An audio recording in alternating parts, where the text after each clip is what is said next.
الحج أشهر معلومات فمن فرض فيهن الحج فلا رفث ولا فسوق ولا جدال في الحج وما تفعل من خير يعلم الله وتزودوا فإن خير الزاد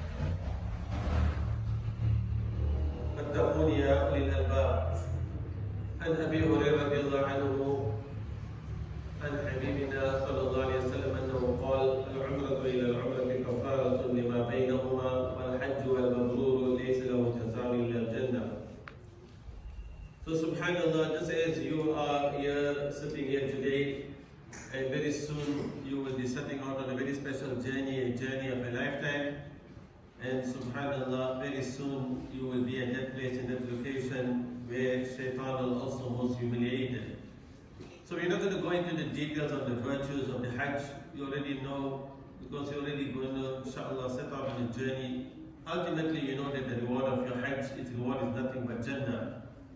So we pray, may God, may Allah accept and make you from amongst those who will set out on the journey. But most important, when you're on the journey, you have to always remember the reward is so great. And if the reward is so great, that means you're going to have to submit yourself, you're going to surrender yourself, you're going to control many of those actions in the state of Hajj. من حج فلم يرفث ولم يفسق رجع كيوم ولدته أمه. What do you understand by the meaning? That if that person who goes out on the journey of Hajj, whoever performs Hajj for the sake of Allah and does not engage in sexual talk or sin, will return from it like the day his mother had given birth to him.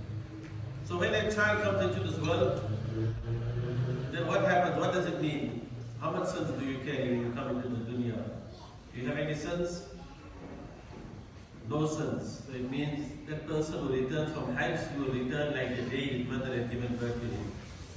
So can you understand how important it is to do your Hajj, to learn the etiquette, the adab, to learn the rulings of the Hajj, and also at the same time to take with you a very important provision.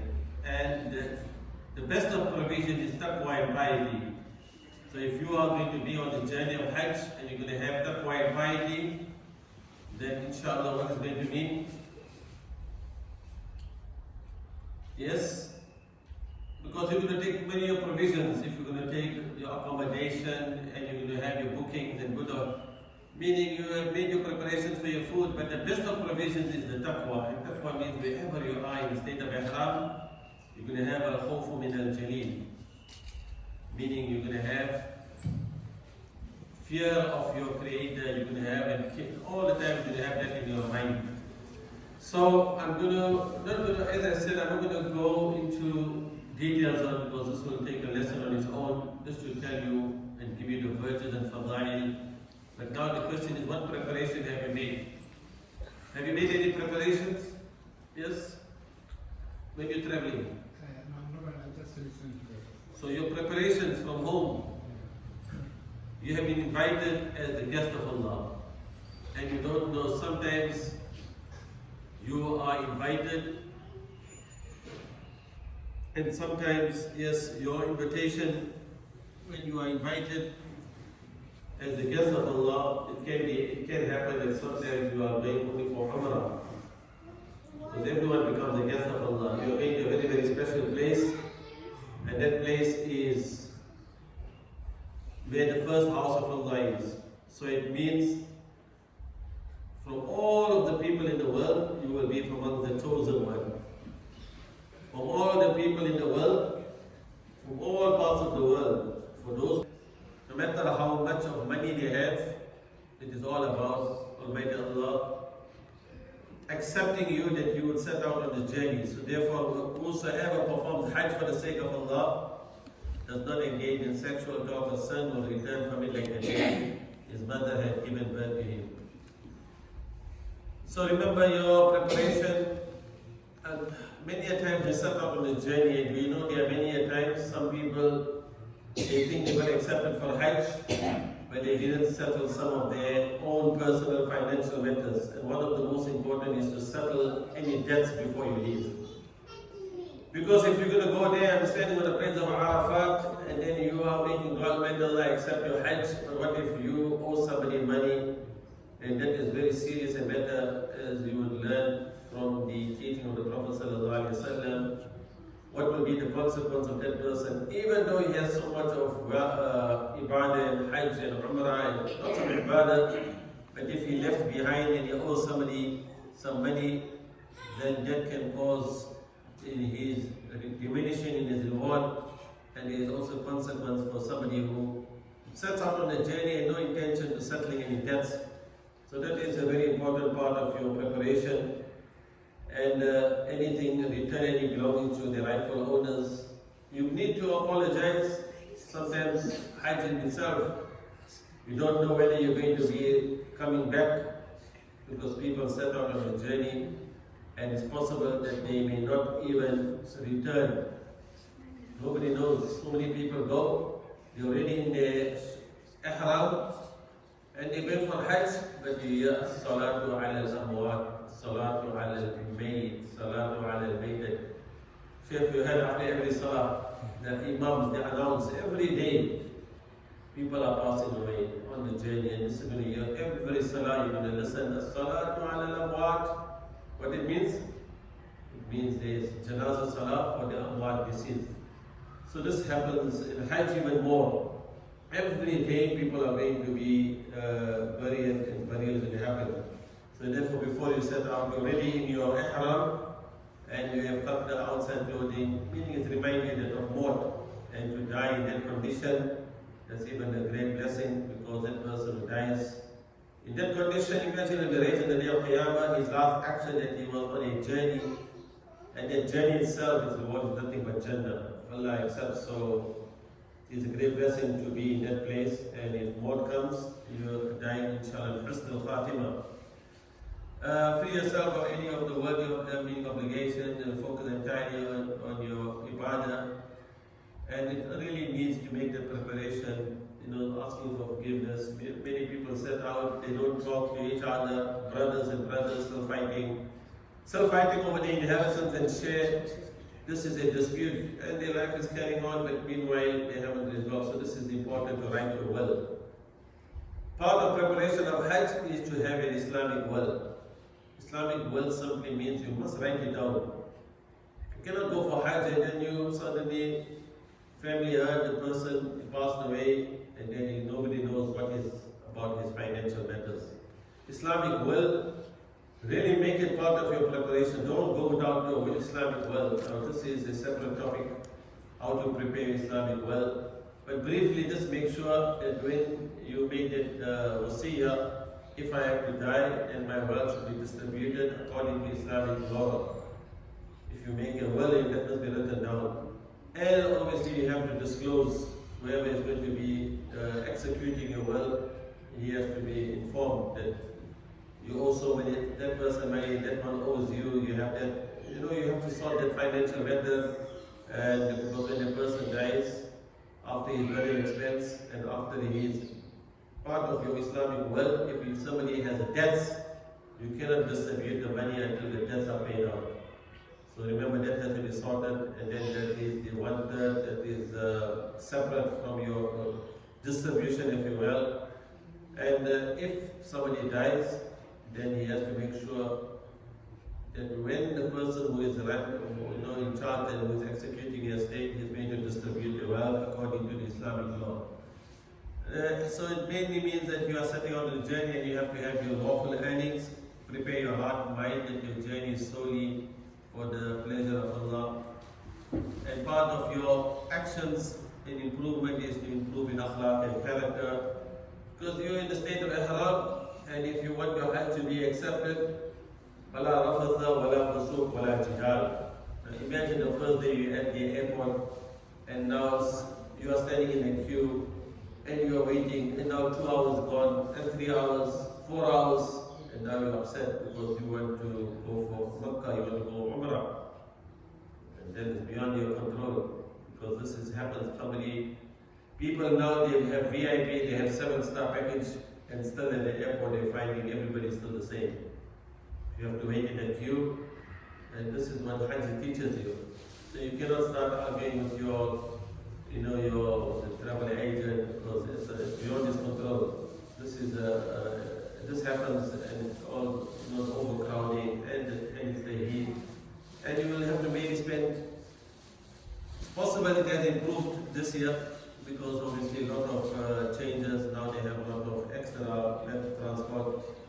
And they want to make the Hajj easy, they want to give a very good impression, they want to make Hajjaj feel really, really happy so that they don't worry what's happening outside, what's happening in Mamlaka, in Saudi, so that you feel very happy that you have been treated as the real guest of Allah, so that your mind is free, you don't even think what's happening in Gaza and other parts of the world. This is what the aim is. So they will try their best to give you the best.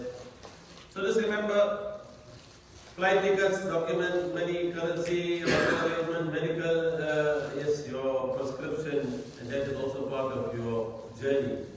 What if you are on medication? Now you went for such a journey and you didn't take or bring your medication. That's not, you have to be also obviously make sure you have this all in order. Appropriate clothing, essential for the trip.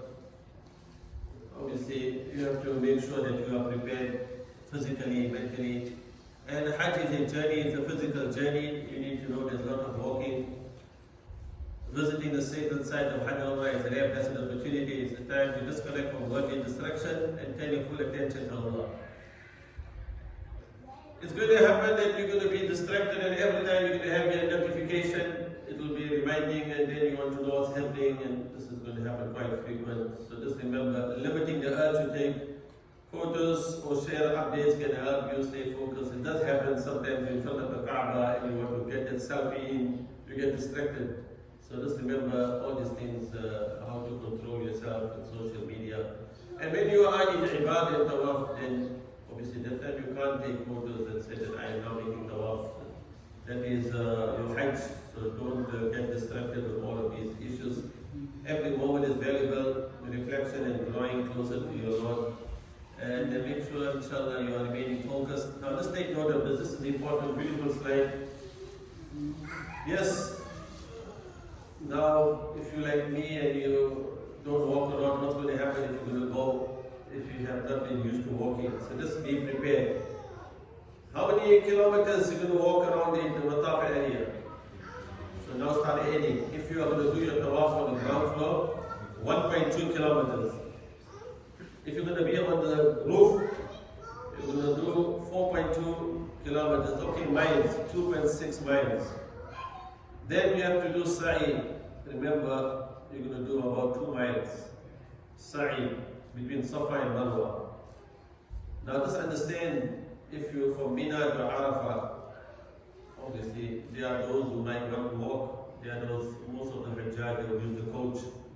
So from Mina to Arafah is 9 miles, Arafah to Muzdalifah 6.2 miles, Muzdalifah to Mina 4.3 miles, Makkah to Mina 4.3 miles. So there is, what is there somebody who says that he wants to do his whole Hajj walking, then you know what he has to have a good pair of shoes. If you're going to walk with your flip-flops and say, MashaAllah, Hajj is made easy, do it simple, what's going to happen?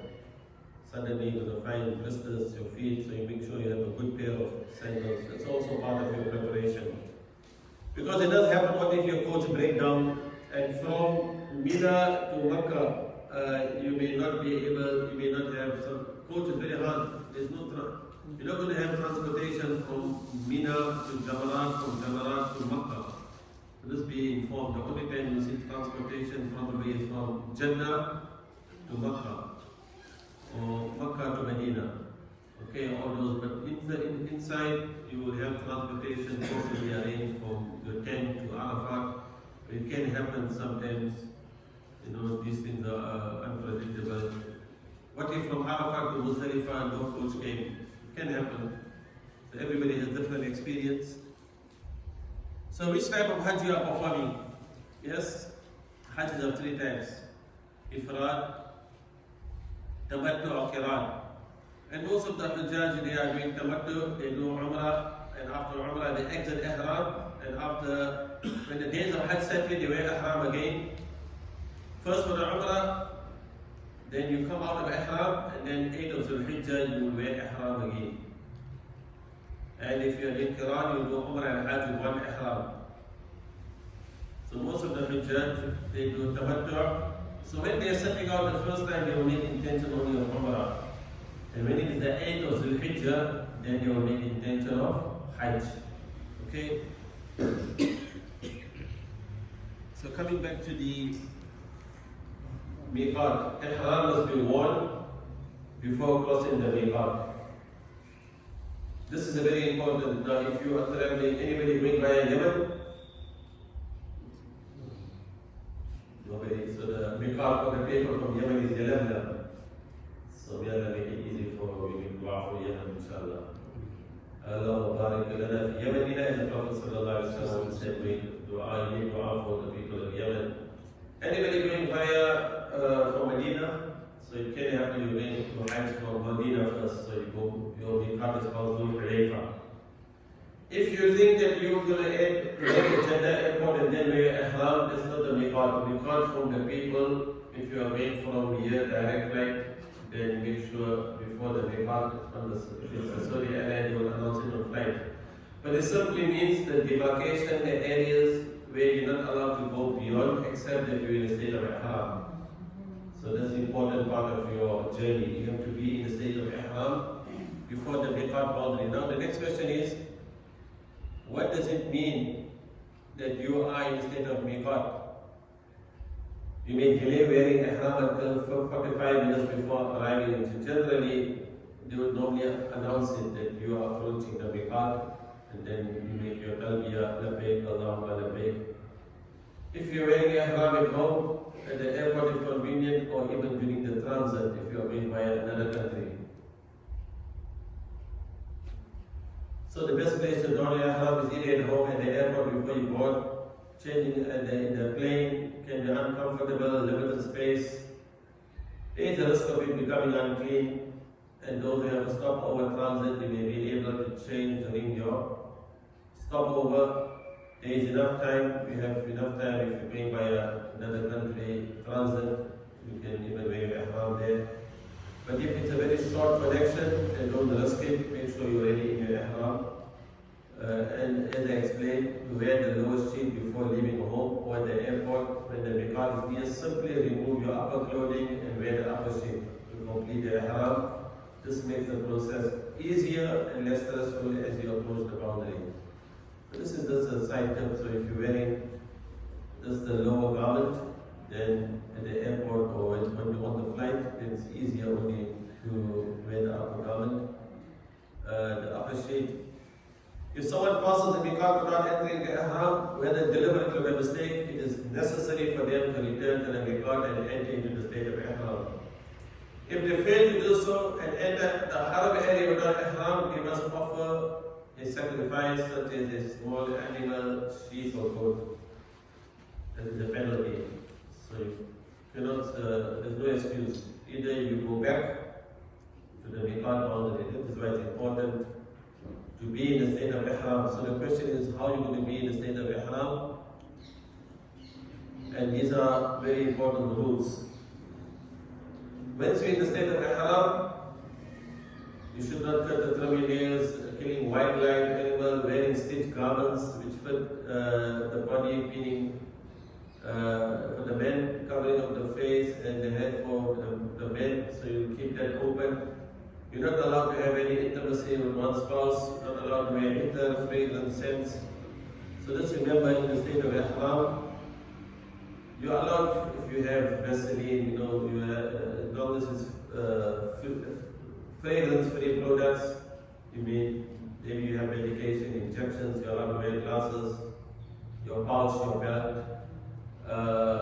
plaster, bandage, umbrella, uswak, using a tissue to wipe your nose, you're allowed to carry the backpack.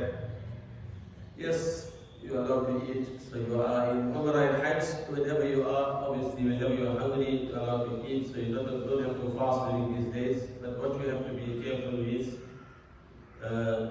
the soap that you use, make sure it's not fragrant, and also make sure, especially with regards to the stitched garments, that's not allowed. So all these are the prohibitions during the state of ihram.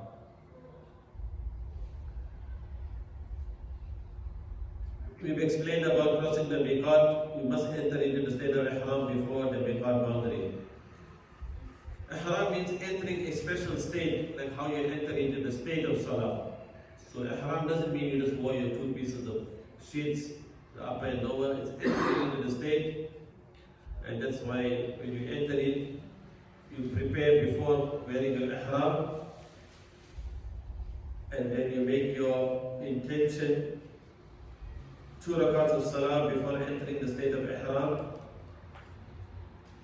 Make intention, labbaik, and after you enter into the state of ihram, make your intention that, oh Allah, you're performing umrah.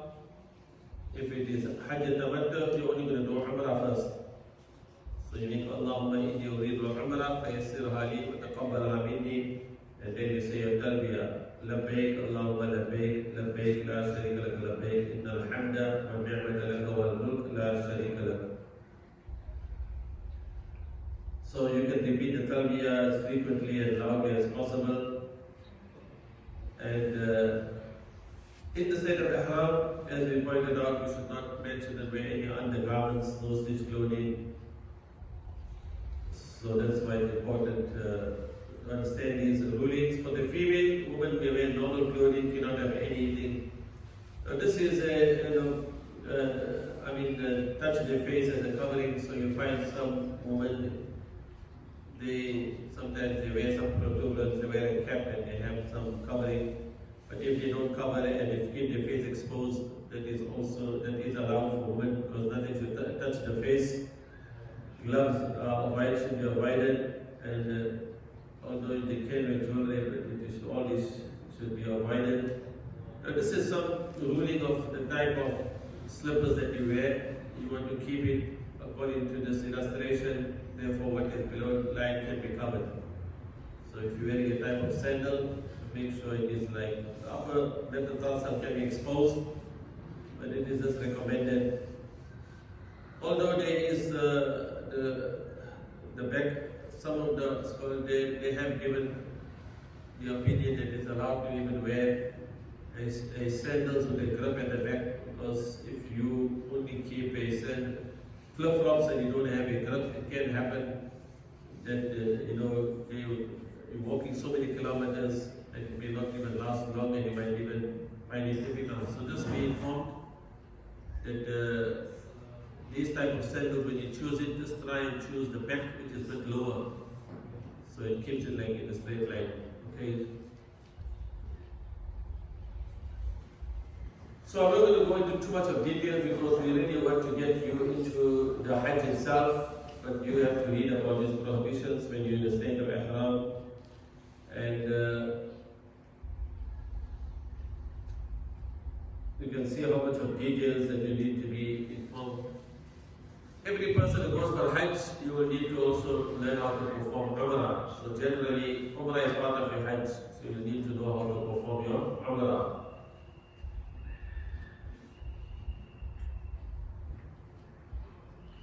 So this we've explained to you how the men should wear their ihram, and you will note that your intention, your talbiyah, and you're reading your talbiyah, entering the masjid, and when you start your tawaf, you will go straight to the Kaaba. Now all this is happening before, after you have already in Makkah, you've taken your accommodation, now you decided to do your Umrah. Now this will all depend. When you're going to do Umrah, there's no need to rush, because main thing is first to settle down, and then according to how you're feeling, you don't have to go with your group, you can go individually, whoever is with you. Because once you enter the Mataf area, you're not going to be able to remain in the group. So that's why you need to know how to perform your Umrah in advance. Now imagine you are in this crowd, and somewhere in the crowd you are there, and where you want to go? Now where is your hotel? Do you know your hotel is? Where you booked? You know where your hotel is? How far is it?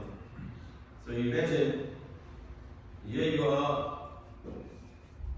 Generally people look at the clock tower and they're able to find where the hotel is. But what if you are on the other side, Jabal Umrah side, or what if you are on the side of Safa Marwa. Every 3 months, 6 months you go there, a lot of changes. A lot of mountains are demolished, and everywhere you see hotels. So it's, you just have to check how you, because it all depends how you're entering, because ultimately your goal is, when you enter, you want to go to the Mataf area. You want to make your Umrah. So that's why you just need to be, especially if something is doing for the first time. So whichever direction you go, ultimately you're going to enter into the Mataf area, and then you're going to commence your tawaf from the black stone. Before you commence your tawaf, you're going to keep your right arm exposed. That is called ihtibar. And then you're going to walk, and you're going to make intention of tawaf. So this is how you start your Umrah, okay? So you will do ihtibar, right shoulder exposed, 7 rounds of tawaf, and after completing tawaf, the right shoulder should be covered again. Every time you go around the black stone, you make either istilam and raise your hands. The first time when you're making your tawaf, you say Allahu Akbar, and then you will say, raise your hands again to the chest area, and you can face it to the black stone, you kiss your palm, and just recite Bismillah Allahu Akbar. So this is called istilam. The first time is like when you are making your istiqbal, you're starting like how you start your salah. So istilam is basically you are indicating to the stone because you're not going to go. You will see how it is to go and kiss the stone during the Hajj time. Because sometimes many of the people, they go their first time. Will I be going for Hajj?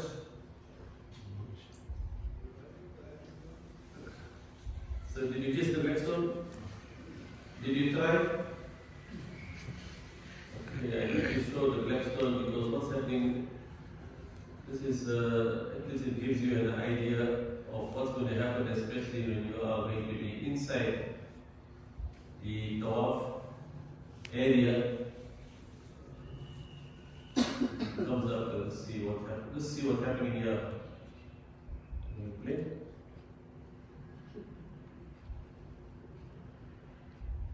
Sound? Anyway, have a look. See what's happening. Can you see that auntie there? What's he trying to do? Trying to come out. No, this is, I was sitting there and I was looking and I zoomed in from the top and you can see the black stone. SubhanAllah. Now imagine if 1 million people, everybody wants to go and kiss the stone, what's going to happen?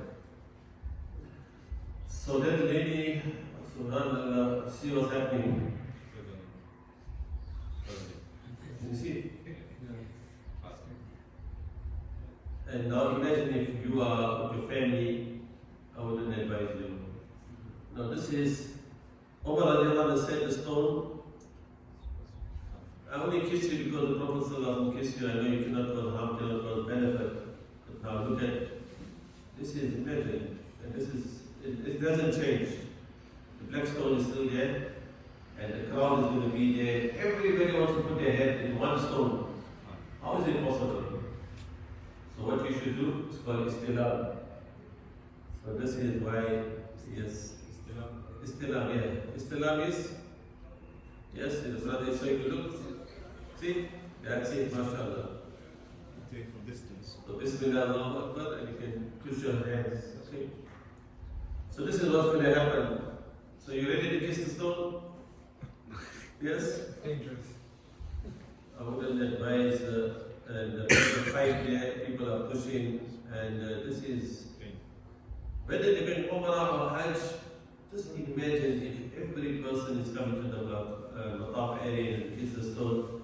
So this is, I'm showing to you, and then you can follow how, I don't understand how if people are going to make tawaf around the Kaaba, and how long is the tawaf, how many rounds? 7. No, this was when I went for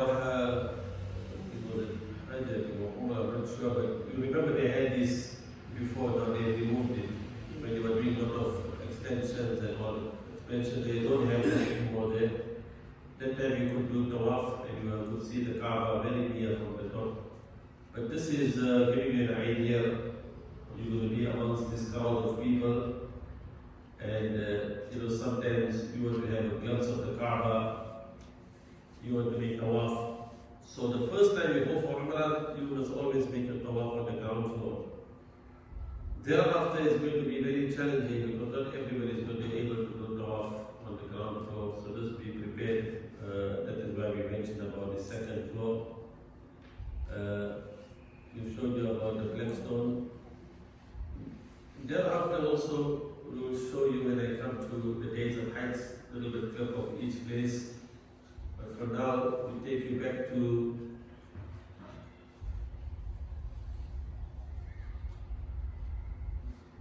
Ramal. Will you be able to do Ramal walking with the chest out for 3 rounds of tawaf?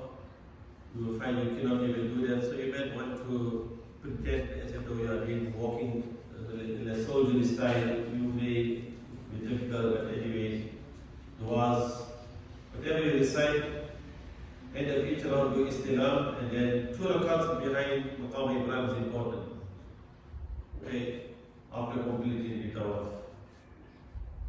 So then, what's the next thing to do?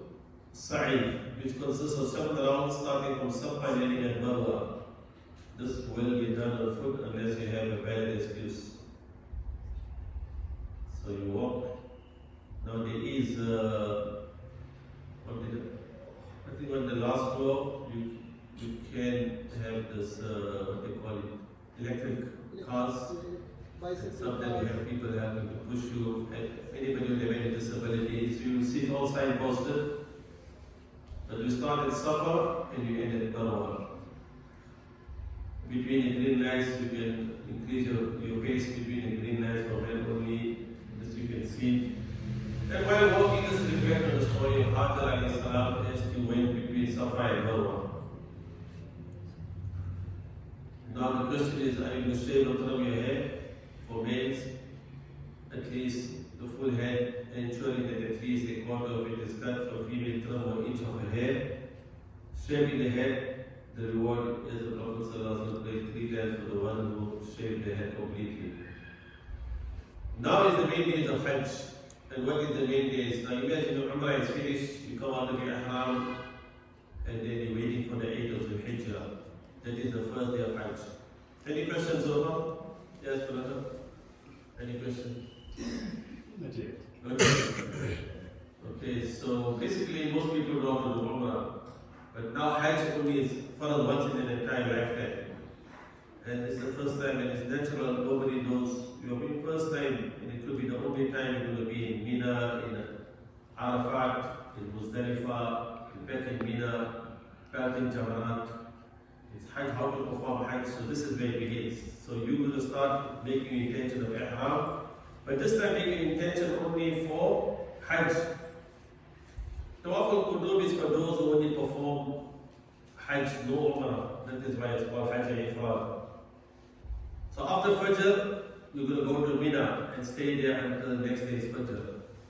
Anybody been to Mina? Been to Mina? Yes, brother been for Hajj.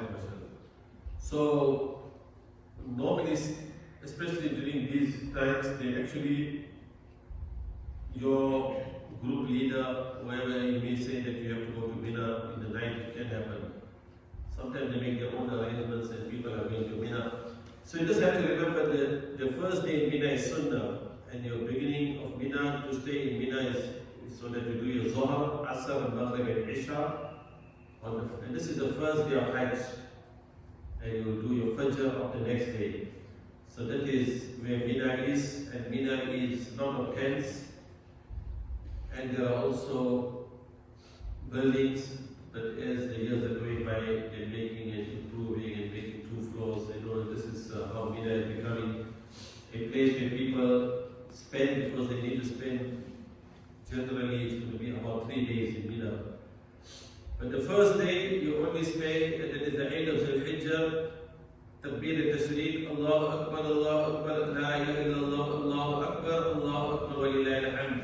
To remember The Takbir al-Tashriq once after every Farad Salah from Fajr on the 9th until Asr on the 13th of Zulhijjah 23 Salah. This is the recommended for those wherever you are, according to how you have started your day, the month of Zulhijjah. This is the Takbir al-Tashriq which is recited after every Salah. After sunrise, you proceed to Arafat and remain there until after sunset. Now, for Arafat, this is a place, location where you need to understand what are the boundaries of Arafat and why it's so important. Al-Hajj Arafat. What happens if somebody didn't remain in Arafat until sunset? Is his Hajj valid? No. No? Yes. If somebody goes to Arafat but they didn't stay until sunset, Oh, sorry. Misunderstood. Hajj is valid. Hajj is valid. Wajib is broken because So he kept the wajib. So it can happen, he went to Arafat but he decided to go early. So the Hajj is valid, but he have to make dam, yes, sacrifice an animal, that is a penalty. So it's wajib to remain in Arafat till sunset. In Arafat also you will do Zohar and Asr combined if you are praying in Masjid al-Namira behind the Imam. If you pray individually or privately in your own tents, then perform them at their respective times. So this is a ruling. Those who follow the Hanafi fiqh, they may do Zohar at Zohar time, Asr at Asr time, shorten prayer. But if you are in a group and they are reading combined, then it's allowed for you to join and follow. Okay, this is because generally the ruling is if you are in Masjid al-Namira. So it does happen in many groups. Some imams decide that they will combine it. So it's not a serious issue, but it's allowed to also combine. Anybody been to Masjid Namira, Sheikh? You been to Masjid Namira? yes, When you went for Hajj? 2001, long time. 2001. I don't know. So Masjid Namira is part of it is outside the boundary of Arafat, and this is the place sometimes. Let me show you something of Arafat because I think this is useful, especially if you're going for the first time. Now in Arafat, yeah, this is a Jabal al-Rahmah.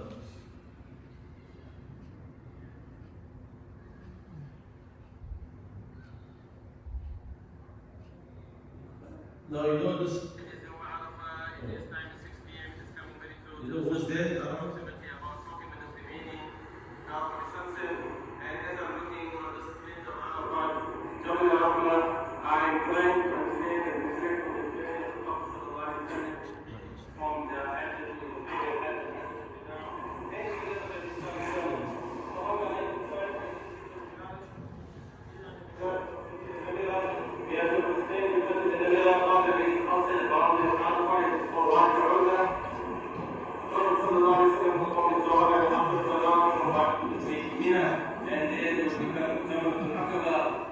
Now, why we are showing you this? Because there is sometimes the person goes for the first time to Hajj and then he wants to go to Jabal al-Rahmah in Arafat. So now he's seeing Jabal al-Rahmah is so near and he's thinking he wants to go there because Prophet ﷺ went there and Hajjatul Wida and the sermon. And then the foot of it with the animal, the camel, the kaswa, and imagine. So now somebody says, you know, I want to go to Masjid Jabal al-Rahmah, the mountain of mercy. And Arafat, you won't get another chance again. So what is the ruling? It is advisable if you are going and if you are with your family, if you leave your tent, even though you may think it's near, it's very easy. Everything will similar and suddenly you can't find your way back. You get confused. So it's always safer to stay with your tents. Don't leave your group. That's recommended until you have a very good guide who knows. Otherwise, if you go on your own, it's going to be a problem. So two places people tend to say they want to go to Masjid al-Namira. Generally, where the European tents are, it's very near to Jabal al-Rahmah. So you come out of your tent, you can see the mountain. But just be advised, you just have to be informed. when you start walking, you think it's near, but then you realize it's quite a distance. So I just wanted that to be clarified. The other point you need to just be aware of, you see inside your tent, inside the Arafat, especially where the boundary is, you see there's a boundary, see the yellow boards? So these boards are to show to you where Arafat ends and where it begins. So that's why these boards are there.